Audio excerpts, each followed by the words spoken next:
grande. Eu sabia que eu seria grande de qualquer maneira. Havia duas forças muito marcantes em mim. Uma era intelectual, que sempre quis se manifestar, a tal ponto que eu cheguei a fazer um vestibular para Sociologia Política na Unicamp. E comecei o curso, mas achei depois que era realmente um saco e um aluguel muito grande. E mais do que isso, eu achei que o espaço que me seria oferecido depois da formação universitária do tal canudinho seria muito restrito. Quer dizer, eu já sabia que precisava de um palco maior do que uma mesa e um microfone, ou até um tablado para dar as minhas aulinhas. Então, quando eu descobri a arte, que foi nessa época dos 14 anos, eu percebi que esse realmente era o meu espaço de manifestação. Eu ainda não consegui todo o espaço físico, geográfico que eu quero, porque eu quero o universo todo, eu mereço o universo todo. Mas isso é um caminho que eu tenho que construir, que eu estou construindo. Agora...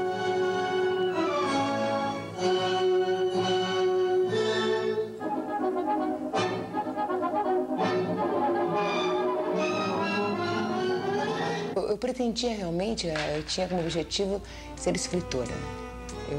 Desde criança eu tinha um monte de poesias, historinhas assim que eu escrevia. Desde a escola primária eu passava uma parte do tempo assim escrevendo coisas, né? E o meu sonho era ser escritora. Mas o Abdias, na época ele estava o Teatro Movimento estava em plena atividade, né? E ele insistia para que eu seguisse essa carreira de atriz. Eu não queria, eu tinha horror.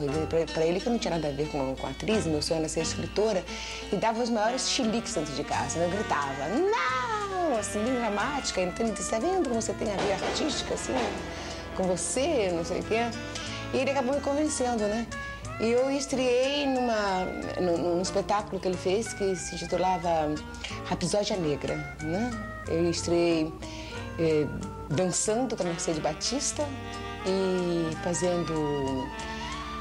recitando o Navio Negreiro de Castro Alves, entre outras coisas que compunham o espetáculo, né? E depois eu acho que gostei. Gostei realmente. E é como se diz realmente, né? Teatro é uma cachaça.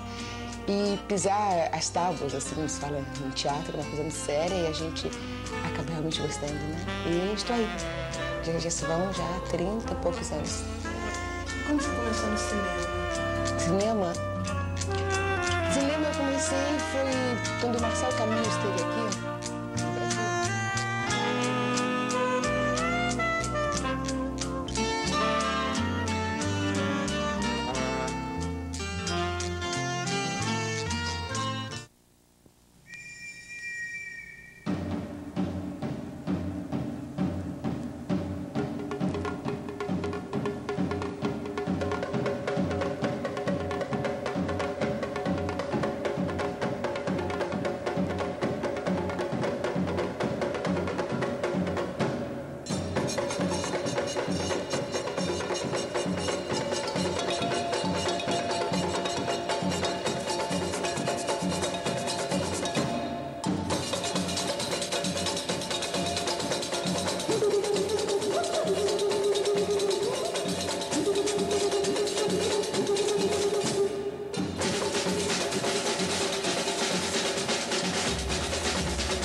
A questão do racismo eu tomei consciência na Cruzada São Sebastião, porque uma vez nós montamos a vida de Cristo, né, da Maria Clara Machado, e a Maria Clara é aquela pessoa fantástica, especial, e que tinha um recado dela mesmo no texto, no livro publicado, que era para ser representado por pessoas de qualquer raça e de qualquer cor, a Maria, o José, o Jesus e tal. E é claro que a maioria dos estudantes da Cruzada São Sebastião eram negros, né? ex-favelados e tal. E eu estava lá no meio. E aí eu fui representar a Maria. Tem um ator, Zaqueu, representava o Jesus e não sei o quê. E nós fomos meio que apedrejados pelos próprios moradores da Cruzada São Sebastião, que não acreditavam numa Nossa Senhora negra. Tipo assim, pra cima de mim, não. Que papo é esse?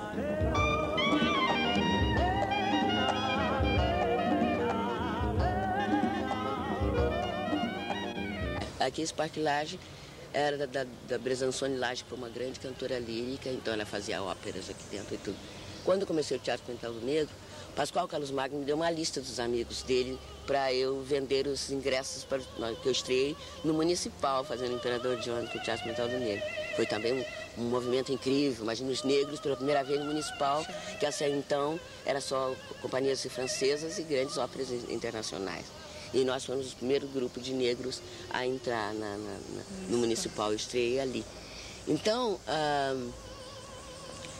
eu vim aqui falar com a Bresanzoni Lage, e eu lembro dela na portaria com um chambre de chinês, de seda chinesa, com os bordados de dragões assim nas costas, e tinha 4 vasos imensos, daqueles vasos lindos chineses. Eu me lembrei de Alibaba e os 40 ladrões. Então eu cheguei assim muito assustada com meus lindos 17 anos.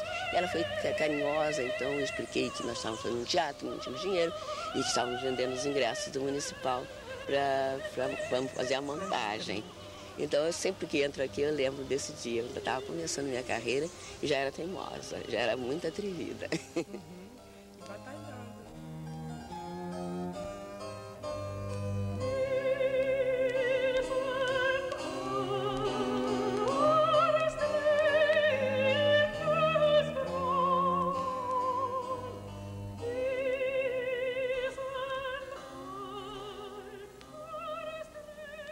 Bom, eu comecei a trabalhar em 1972 na Sucata. Foi um convite do Sargentelli. Ele me viu, me achou interessante, achou que ia dar em alguma coisa, não sei. Ele tem um olho clínico do cacete, Sargentelli, né? Ele vai assim na reta. E ele olhou, achou que daria alguma coisa, apostou em mim e hoje eu tô aí, né? Dali foi uma coisa assim, tipo bolinha de neve, né? Foi crescendo.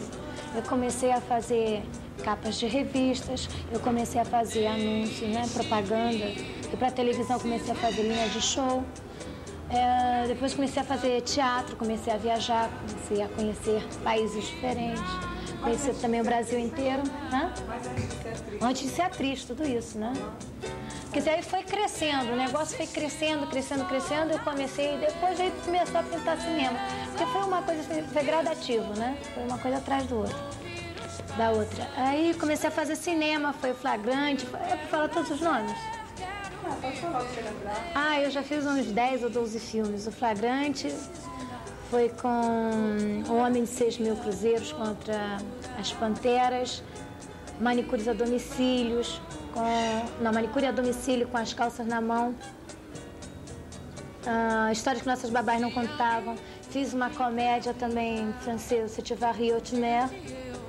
Fiz um filme italiano, Morte no Palco, um filme dramático, muito legal, né? Que me deu diversas experiências, porque um era comédia, outro era dramático.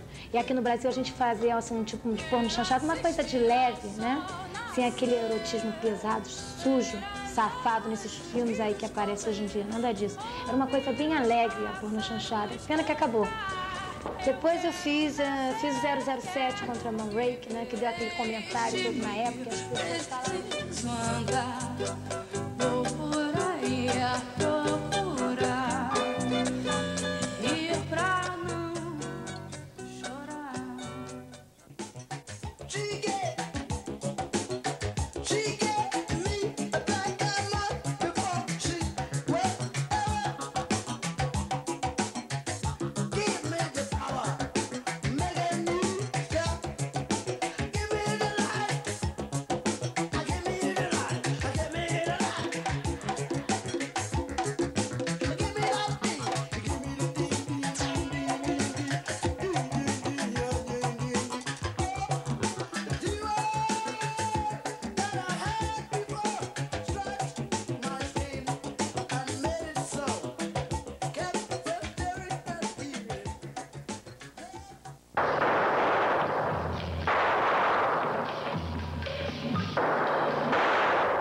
levou 30 anos de vida, muita batalha, muita luta, muitas experiências, para chegar aos Estados Unidos e descobrir a origem do meu nome, Zenaide. Zenaide tem uma raiz etíope, Zena, que significa mensagem. E eu, felizmente, escolhi a profissão certa. A natureza sempre me ajudou a acertar intuitivamente os meus caminhos. Porque a arte é a mensagem, a coragem da mensagem, a coragem da manifestação. E Zenaide está aí para isso, trazer mensagens. Ir lá buscar, passar para cá, trazer daqui, dar para lá, enfim. Basicamente é isso. Eu comecei fazendo teatro muito cedo, desde que nasci, na realidade. Porque logo depois da morte do meu pai, que até hoje não sei se é um suicídio, se foi um suicídio, quando ele tinha 30 anos de idade e eu 2, nós tivemos que ir, minha mãe, minha irmã e eu, para um orfanato católico apostólico romano. E o nosso teatro começou muito cedo, eu digo, porque nós não somos profundamente católicos, nós somos profundamente religiosos, que é uma outra história. Agora, em função de estar nesse espaço, tivemos que nos condicionar, tivemos que nos enquadrar dentro de um determinado sistema que não nos permitia a manifestação real das nossas verdades, da nossa cultura. Eu me lembro que com 7 anos de idade eu tive uma dor de cabeça fortíssima, que era o meu ritual de iniciação, sem que eu soubesse na época. E a minha mãe, sem dúvida alguma, depois de testar vários remédios, aspirinas, hospitais, me levou ao centro espírita. E foi lá que um preto velho me soprou a fumaça do cachimbo na cara e disse: "O que é que você tem, minha filha?" Eu disse: "Eu tinha uma dor de cabeça horrorosa, horrível." E no dia seguinte, é claro que muito feliz, eu fui contar para as freiras essa minha experiência e ralharam comigo, ficaram muito sérias e eu acabei apanhando em casa à noite por ter dito uma coisa que eu não deveria ter dito, mas ainda não tinha noção do que podia e o que não podia ser dito. E o teatro foi se estabelecendo então. Neste mundo é permitido me manifestar de determinada maneira, fazer determinadas coisas. Eu tinha sempre paixão pelo cinema, apaixonada pelo cinema, cinema de Hollywood. E eu tinha consciência, bem menina, de que era muito limitado por ator negro, porque todas as estrelas eram louras, lindas, maravilhosas, todas com cara de santo, não tinha ruga, pipoca, manchas na cara, nada. Então, eu nunca vou poder, meu Deus, eu gostaria tanto de ser trabalhando no cinema. Então, fiz teatro durante 5 anos, com teatro, fundei o Teatro Experimental do Negro, junto com a Abdias Nascimento, Haroldo Costa e outros. E nesse tempo em que nós trabalhávamos com o Teatro Experimental do Negro, os comediantes resolveram montar Terra do Sem Fim, de Jorge Amado. Ali eu tinha um papel muito importante, que era baseado no livro Terra do Sem Fim. Logo em seguida, Jorge Amado vendeu os direitos para o cinema. Então foi a primeira vez que eu participei de cinema em Terra Violenta. Foi baseado eu sempre acho que Jorge Amado é meu padrinho de cinema. Então, a partir dali, fiz mais 3 filmes na Atlântida. Um era Também Somos Irmãos. Depois, Falta Alguém no Manicômio. Então foram os 3 filmes com Terra Sem Fim. Alberto Cavalcante cofundava uma Veracruz em São Paulo. Então ele viu várias coisas, ele procurou conhecer os atores, ele vinha da Inglaterra, não conhecia os novos atores no Brasil. Ele procurou ver todos os atores, todos os trabalhos de cada um e me convidou. Então eu fui contratada para Veracruz, em São Paulo. Ali em Veracruz foi realmente o grande ponto alto de minha carreira, de realização de meu sonho. Primeiro foi Terra é Sempre Terra, depois veio Ângela, depois veio Candinho, depois Sim a Moça, que foi assim que abriu o caminho, não só para mim. Vamos, Divino.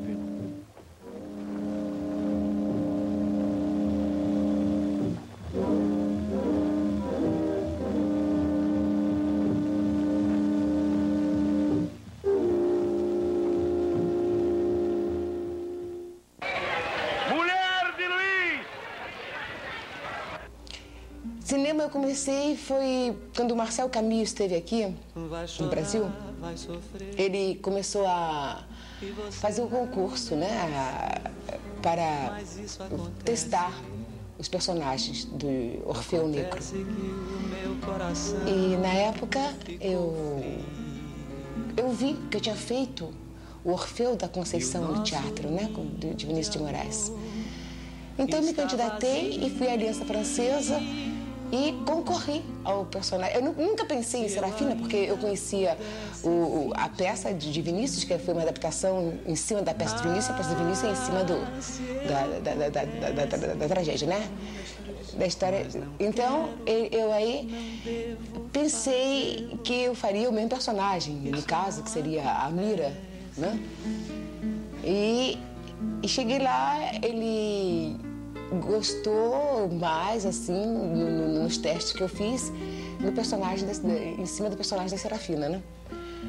E eu fiquei muito chateada, porque ela era um personagem cômico, e eu acho que me considerava uma grande trágica. E eu fiquei, assim, muito chocada em fazer aquele personagem, Serafina, e toda cômica, né? E fiz assim. Eu gostei de fazer, porque era o primeiro filme que eu estava fazendo e tudo, mas o mais interessante foi na estreia. Nós estreamos o cinema Lido, o cinema ali na Praia de Botafogo. Não, na Praia de Botafogo. Como é o nome daquele cinema? O Ópera. E o Ópera foi estreado com o Orfeu do Carnaval. Então aquela banda de música, todo mundo cheio, a imprensa toda, nós todos de gala, em negro, aquele negócio todo, gente. E eu estou sentada na plateia, eu não estava esperando a reação, né? Quando o meu personagem, a Serafina, começou a fazer aquelas maluquices dela todinha e a plateia inteira começou a rir, eu tive uma crise de choro terrível, né? E saí correndo pro banheiro, chorando assim, me sentindo assim, arrasada, né? Porque eu queria ser uma trágica, uma grande atriz.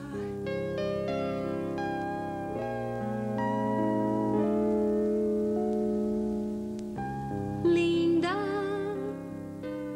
te sinto mais bela.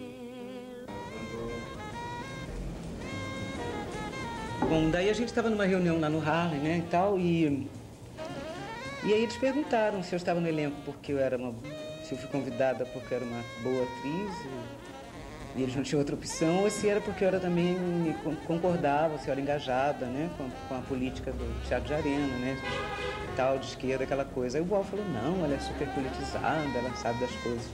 Aí eu disse, mas por que ela usa essa peruca horrorosa? Aí eu me lembro, e aí o Boal ficou muito constrangido e falou, pensando bem, Zezé, é muito esquisito você fazer Zumbi de peruca Chanel. Porque no Teatro de Arena tem um esquema, né, que, vou falar rapidinho, sistema Coringa, quer dizer, você vive todos os personagens. Então uma hora eu era um soldado, outra hora era não sei o que lá, outra não sei o que lá, e tinha uma hora que eu era o zumbi também. Todo mundo era zumbi, entendeu? O zumbi mó era o Lima Duarte, mas todo mundo passava por ele. E eu falei, mesmo, e eu olhei no espelho, que ridículo esse zumbi. E aí eu cheguei no hotel e me enfiei embaixo do chuveiro e eu considero esse banho como um batismo simbólico, que foi uma coisa meio que de, a partir dali, começar a me aceitar como negra. Porque antes, eu não te contei, mas eu tinha pensado em operar o nariz. Eu vivia perguntando se tinha algum sistema que desse para diminuir minha bunda. Eu ficava grilada porque diziam que eu tinha cabelo ruim. E toda vez que eu perdia para uma colega, assim, um namorado, ou que eu disputava com ela e que ganhava, eu sempre achava tão claro, feia desse jeito, esse nariz horroroso, essa bunda grande, esse cabelo pichain. Como é que eu queria ganhar essa parada, entendeu? Então foi uma fase de negação total. E aí esse banho lá nos Estados Unidos foi meio que como que um batismo. E agora a coisa é mais resolvida para mim, quer dizer, eu até uso um produto no cabelo, meu cabelo natural não é assim, é pichain mesmo. Eu nasci no carnaval, eu achei demais nascer no carnaval, porque eu já nasci pulando de bem com a vida, naquela euforia toda, eu não aguentava ficar mais lá dentro. Apesar que eu acho que eu devo ter vindo de um lugar muito bonito, porque eu me considero uma pessoa muito bonita por dentro. Eu sou uma pessoa que, se eu não puder ajudar, sabe, eu fazer mal, nem uma barata. Eu tenho pavor de barata, mas matar barata não é comigo, sabe? Eu detesto sofrimento, eu detesto pobreza de espírito, eu detesto tudo que é ruim, eu não gosto. Eu gosto das coisas boas, então eu devo ter vindo de uma galáxia muito legal. E eu acho que eu vim para dar um pouquinho mais de carinho a essas pessoas carentes, porque as pessoas pensam que é só os artistas, sabe? Que tem esse lado depressão que briga muito, né? Mas não é não. Todo mundo tem esse lado de depressão. E as pessoas, de repente, se fecham, né? Se fecham demais. Eu adoro falar. As pessoas falam, de repente você deveria ser psicóloga. Eu não sei, né? Eu acho que eu não fui na teoria, mas estou sendo na prática. Você pensava em ser o quê quando você era pequena? Não sei. De repente, acho que advogada. Eu gosto muito de falar. Que terror! Né? Eu acho que falar demais é horrível. E de repente eu falo sem vírgula, sem pontuação, sem nada, vai direto. Eu vou sentindo, isso vai saindo, é uma coisa assim meio espontânea. É gostoso falar, né? De repente você se comunica falando. Né? Você se abre, você se dá, você... Não sei, mas é bom, eu acho legal falar. Se comunicar, a comunicação é boa, né? Tem alguém no cinema que você trabalha junto?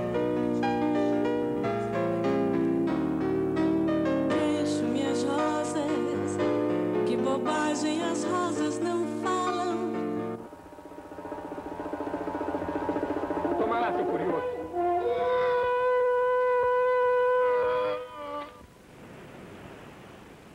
Calma, Maria. Quando o Chico diz que vem, vem mesmo. Mas ele está atrasado. Diz que vem à meia-noite.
Vocês viram, Chico?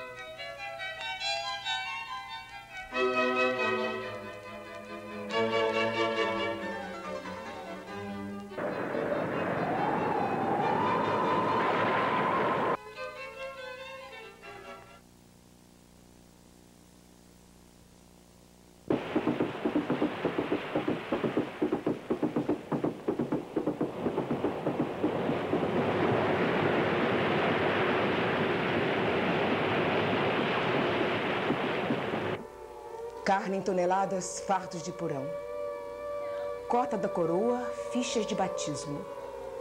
Marcados a ferro para a salvação.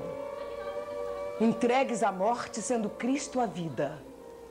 Humanos leilões, peças de cobiça. 300 milhões de africanos mortos na segregação. Caça das bandeiras do esquadrão da morte. Exus do destino, capitães do mato. Quanto Jorge Velho, de todos os lucros, de todos os tempos, de todas as guardas. Quantas áureas leis da justiça branca.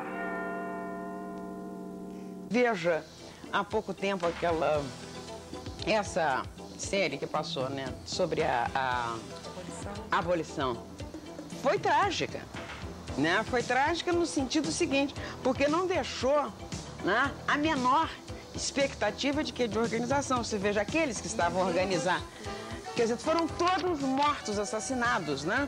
E aí eu me lembro, por exemplo, do filme Quilombo, que foi tão criticado, né, pelos especialistas de cinema, mas foi criticado porque, fundamentalmente, o filme não foi criticado, o interessante é isso, né? Foi criticado por uma presença muito grande de negros no filme, né? A estética do filme é que foi criticada, né? Mas veja, nesse filme você tem a esperança da continuidade da luta, né, colocado, né, não só do encontro do zumbi com Camoanga, né, o confronto que existe, quer dizer, a própria questão da organização. O suicídio para não ser preso. Exatamente, né, e o encontro do zumbi com Camoanga de um lado, né, e do outro lado, né, aquela lança, a lança que ele atira no espaço, né, que significa a continuidade. Agora, nessa série terrível, né, em pleno 1888, que eles dizem que é o centenário da abolição, né?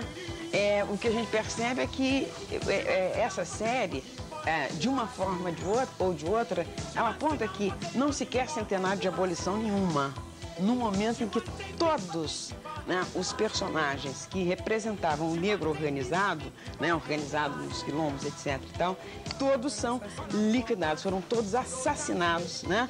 E não fica ninguém. Nenhum deles sobrevive, né? Nenhum deles permanece. E eu achei muito interessante, né? Que, embora muito triste, né?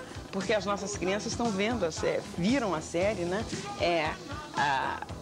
As nossas crianças que estão aí buscando, né, elementos não só de informação, mas de identificação, né, para a criação da sua própria identidade, né, para a construção da sua identidade. E a gente percebe que de repente morre todo mundo, não tem como construir a própria identidade, né?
Eu não me sabia médium a esse ponto de receber uma entidade.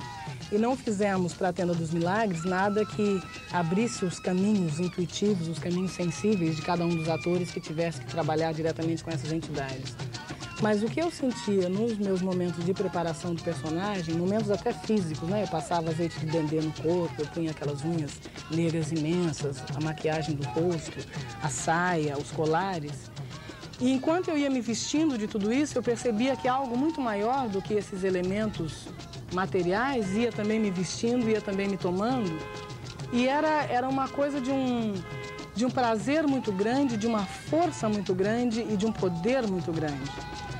E eu sinto que nós, povos negros no Brasil, porque somos muitos povos, somos muitas nações negras no Brasil, não estamos nos servindo desse poder, quer dizer, estamos sujeitos e sujeitados e em sujeição até porque nos acomodamos e nos deixamos impor essas realidades.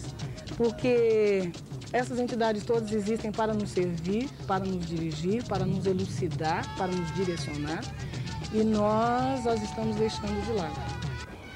A atriz, ela trabalha muito com esse lado dela espiritual. Quando eu fiz esse último filme, Natal da Portela, eu ficava muito compenetrada, eu sentia muito aquilo na minha carne. E as horas que eu não estava trabalhando, eu ficava, sabe, para baixo, uma coisa engraçada.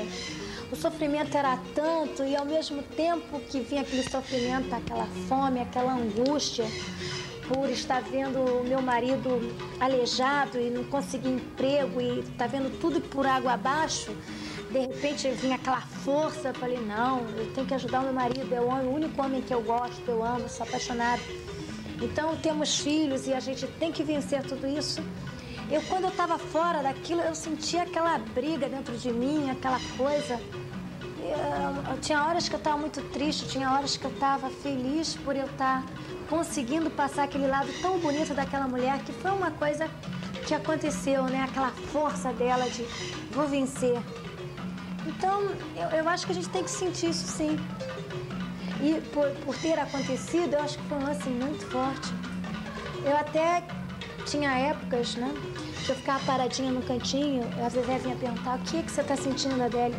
Eu falei, não sei, parece que tem uma pessoa comigo. De repente, eu acho que ela estava feliz de eu estar mostrando aquele lado dela, tanto o lado de sofrimento que ela foi capaz de superar, como o lado amoroso.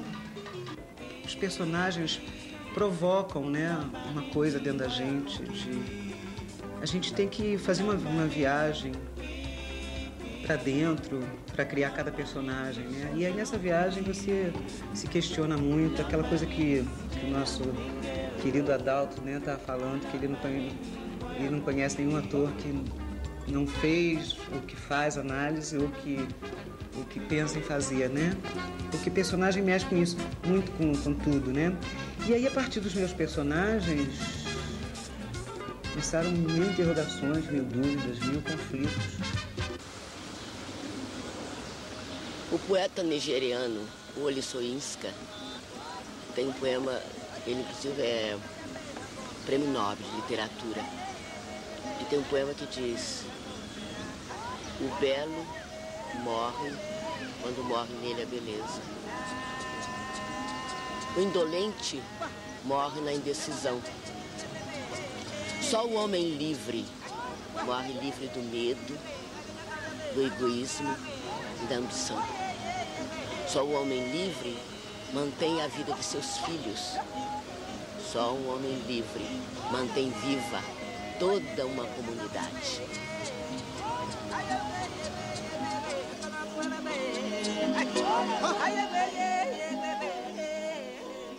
Você sofre um achatamento maior em relação ao pagamento. A atriz negra é uma mercadoria mal paga. Mesmo que você seja uma atriz negra de renome, você seja uma atriz que tenha condições, digamos assim, enquanto atriz, né? Você não é paga. O seu vencimento, o seu ordenado, o seu pagamento, né, o seu contrato não está nivelado ao contrato de uma atriz branca que corresponda, que esteja no seu nível, né? Você ganha bem menos. Então você está realmente esmagada, né? Você está esmagada porque você não tem a oportunidade de trabalhar normalmente, diretamente, em qualquer peça. Você vai trabalhar, porque você tem que ser uma novela de época, você não pode ser assim azia. Você tem que ser o quê? A escrava, né? Então, e saiu da novela de época, você vai encontrar numa novela moderna, numa novela contemporânea, onde as coisas estão acontecendo, você vai ser a prostituta, você vai ser a empregada doméstica, né? Você vai ser a delinquente, né? Ou então uma enfermeira, uma secretária, quer dizer, uma empregada melhorada, né? Assim, estamos largados nas calçadas. Nós não temos nem morada, não temos nada. Esse sistema é um vampiro. O sistema é um vampiro. Tem prática? Eu tenho prática, sim. Eu já trabalhei em várias casas. Aliás, eu trabalho em casa de família desde pequenininha, sabe? Aí eu voltei de uma viagem do exterior com Arena contra Zumbi, chegando nos Estados Unidos, e eu fui na televisão procurar emprego. E encontrei uma colega que eu tinha feito Beto Rockefeller. Tinha feito uma empregada em Beto Rockefeller, que, aliás, era uma empregada fantástica, que o Braulio fez de propósito. A empregada delirava, tinha sonhos, ela ia macumba, aparecia ela lá no terreiro, entendeu? Apareciam os sonhos dela, o namorado dela frequentava a casa da patroa, eles invadiam, a patroa viajava, ela vestia a roupa da patroa, enfim, ela existia, entendeu? Não era aquela coisa do uso, né, e tal, não usava só avental, abria a porta e servia café. Aí depois dessa novela, Beto Rockefeller, eu fui pro exterior com o Jardim Arena. Quando eu voltei, estava desempregada, voltei na TV Tupi para ver se pintava alguma coisa. Encontrei uma colega de trabalho que disse, você chegou na hora certa, porque vão começar 2 novelas, não é possível que numa delas não tenha uma empregada. Quando eu era bailarina, eu era muito marginalizada, muito discriminada, muito desrespeitada, porque eles achavam, de repente, que a bailarina é assim um programa ambulante, sabe? Mulher descartável, uma coisa nojenta. E a bailarina, ela é bem culpada disso, porque ela não sabe se impor, entendeu? Eu acho que todos nós temos valores, agora tem que partir da gente. As pessoas nos enxergam conforme a gente nos... Sabe? Acho que tem que saber se vender. Se vender de uma maneira correta, séria, eles são obrigados a nos respeitar. Agora, isso aí que você me falou de a respeito do trabalho, eu acho assim, eles jogam comigo dessa maneira, dessa seguinte forma. Não sei o quê, tem um papel aí, mas não dá, você... de repente você já tem nome, né? Teria que ser um papel assim pra gente de cor. Eu falei, pois é, né? Eu já tenho nome, graças a Deus, vocês não têm condições de me pagar. E saí fora na boa, sorrindo, de bem com todo mundo. Por quê? Você vai ficar pensando naquilo? Eu acho que de repente você começa a pensar negativo e puxa aquelas energias todas horríveis. E de repente eu não sou por aí. Eu levo... Madagascar, ilha do amor, Madagascar, ilha do amor, Madagascar, ilha do amor, Madagascar. Acirrou a competição e destituiu a vida do seu trono de esplendor. Viver é hoje mudar de carro, amigo, amante, até de sexo, já que nem a natureza é ponto de partida. É Sodoma de novo. E eu buscando a iniciação do Antigo Egito. Tantos carros de fogo cruzando os céus. E a poeira atômica, fatal, devastadora, em que até meu povo, meu país, minha esperança, estão partidos. Queria um tempo de calma e natural profundidade que o dia a dia da cidade não permite. Pré e ocupado com as besteiras que nos são impostas. Inocentes úteis ou inúteis impotentes, cujas tentativas de reencontro acabam sempre desviadas. Tentei movimentos, grupos, comunidades e partidos. Mas há sempre um poder maior de ouvido atento e olho vivo que só permite ao limite da sua absorção e utilidade. Se a moça foi para o Festival de Veneza, então eu concorri com Katharine Hepburn, com Michelle Morgan, as grandes estrelas internacionais, com o meu papel em Ser a Moça. Se a Moça ganhou prêmios, então com o Campo, na mesma época, o Cangaceiro também ganhou o prêmio de filme no Brasil, abriu as portas para o cinema brasileiro na Europa, nos festivais. Então eu me sinto um pouco pioneira dessa coisa, compreende? Então eu sou a única atriz brasileira de cinema que foi apontada no Festival de Cinema como para prêmio. Que agora há pouco tempo a Fernandinha Torres ganhou o prêmio de Cannes. Mas, compreende, eu fui a pioneira, da coisa. Então eu fico muito orgulhosa e muito feliz por isso. As coisas boas, bom, eu posso dividir a minha vida entre antes e depois da Chica. Assim que o filme estourou e fez aquele sucesso todo, eu ganhei todos os prêmios de cinema e tal, eu fiquei um pouco grilada porque eu falei, puxa vida, eu estou batalhando há 10 anos para ser Zezé Mota e agora eu passo na rua e me chamam de Chica. Mas depois eu descobri que realmente era um fenômeno internacional, quer dizer, a Rita Hayworth também, a gente sempre associa a Gilda, né? Enfim, todo ator que vive um papel, protagoniza um filme, né? Se marca, ele tem um personagem que está fazendo parte, né? Igual o Calbi Peixoto com Conceição. A imperatriz do Tijuco, a dona de Diamantina, morava com a sua corte, cercada de belas mucamas, num castelo na Chácara da Palha, de arquitetura sólida e requintada, onde tinha pérola artificial e uma luxuosa galera que seu amor, João Fernandes, o tratador, mandou fazer só para ela. Ai, ai, chicada, chicada, chicada. Chicada Silva. Chicada, chicada, chicada, chicada Silva. Muito rica e invejada, temida e odiada, pois com suas perucas, cada uma de uma cor, roupas, joias exóticas, das Índias, Lisboa e Paris, a negra era obrigada a ser recebida como uma grande senhora da corte do rei Luís, da corte do rei Luís. Ai, ai, ai, ai. Vagabunda, vagabunda, vagabunda. Nega sem vergonha.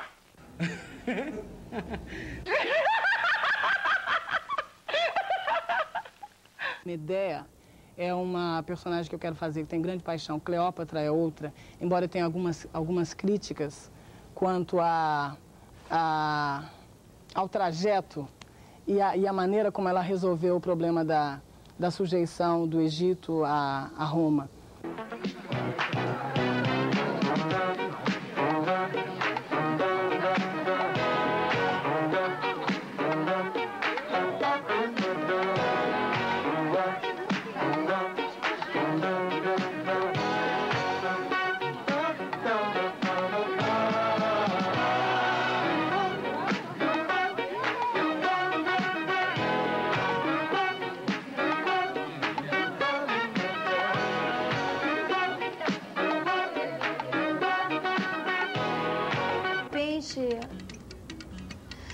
Eu gostaria de fazer assim, tipo um filme de época. Eu acho tão legal, sabe? Você gostaria de ter algum personagem? Desenvolver um papel no qual eu convivesse assim com a natureza, tá? Porque eu gosto, me sinto muito à vontade quando eu tô com a natureza. Com os bichos, com as flores, uma coisa assim, campo, uma coisa muito à vontade, onde eu pudesse passar aquela paixão, aquela coisa gostosa, aquela coisa proibida, sabe? Jogar assim, muito limpo comigo mesmo. Quer dizer, não seria nem uma coisa que eu fosse ter muita dificuldade. Seria uma coisa muito natural. Passar aquilo, eu acho muito legal, eu teria vontade de fazer um papel assim. Mas é difícil, né?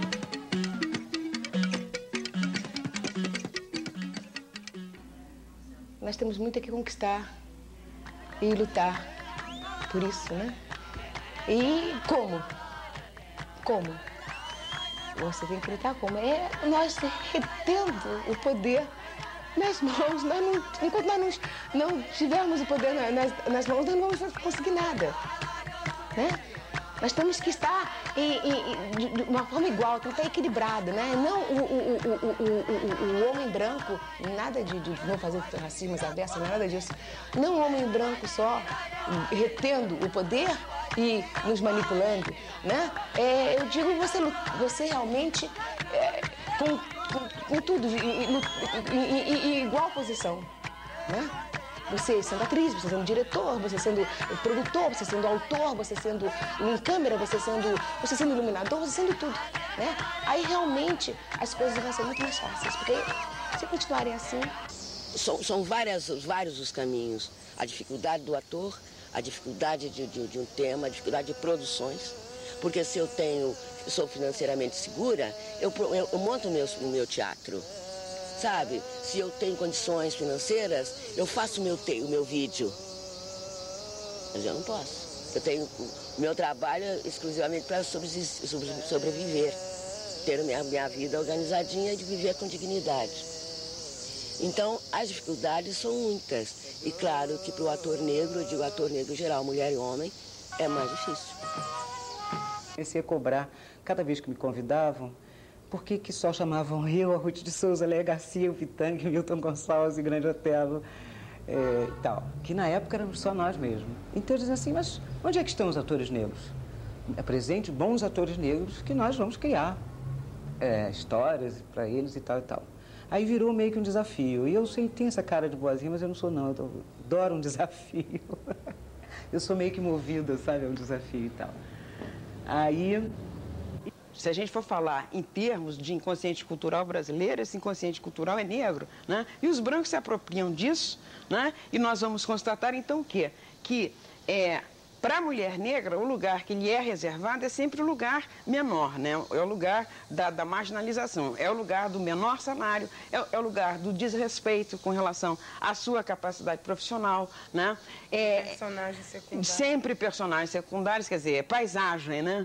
Onde os brancos são protagonistas.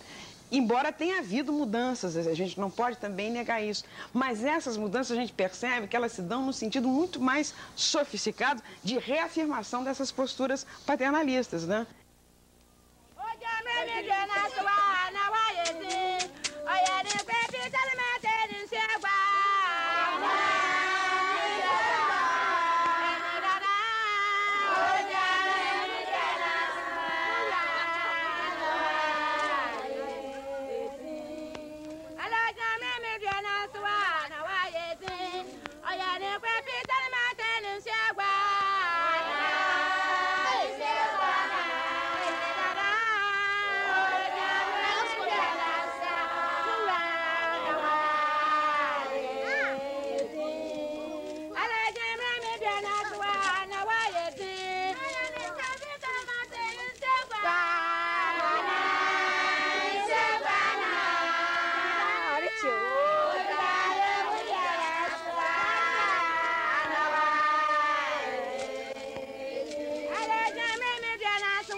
Eu sei que meu trabalho é bom. Eu sei que meu trabalho é bom. E dou o máximo de mim dentro de qualquer trabalho que faça. O cinema, o teatro, a televisão, a cena que eu entrar é minha. Eu não importa que tenha estrela ou estrela. Não importa que não é o primeiro papel. Não importa que a minha cena é minha. Meu pai é alemão, meu pai é de Hamburgo, né? É Friedrich Karl Emil Halban. Ele veio da Alemanha depois da Segunda Guerra. Ó, ele não é bobo, né? Naquela época até eles costumavam dizer que os alemães eram filhos de Hitler. Já pensou se o Hitler soubesse que tinha uma netinha assim que nem eu? Ai, eu acho legal essa história. Toda vez que passava o Ébrio no cinema, minha avó queria que eu fosse buscá-la para ver o Ébrio. Eu já não aguentava mais de levar minha avó para ver o Ébrio, né? Era o Ébrio e Gilda, com a Rita Hayworth. Aí a minha avó era campista, mãe do meu pai, e quando ela via assistir a Gilda, ela gritava no cinema, xingava a Gilda de todos os nomes possíveis. E eu, com 16 anos, morria de vergonha, ia me encolhendo, sentada no cinema. Eu cantava, dançava, não sei o quê. Era até muito engraçado. I am Rita of America. How do you do, merci beaucoup? Por onde passo tem sururu. Sou negro internacional, sem complexo racial. O resto eu não me lembro. Mas era uma história, era um concurso de Miss Brasil. Bem, de qualquer maneira, eu aprendi a falar inglês muito cedo, com 10, 11 anos de idade. Portanto, aos 14, como eu me referi antes, eu já estava pleiteando empregos que as pessoas, em geral, vêm a pleitear com 18, 20, que era de secretária júnior, recepcionista bilíngue. E aí eu comecei a perceber já as portas fechadas. Claro que... Fui a primeira atriz negra a trabalhar em peças dramáticas e sérias. Então, eu fui um espanto. Então, entendeu? Então eu fui a admiração, imagina, ela é excelente atriz. As críticas...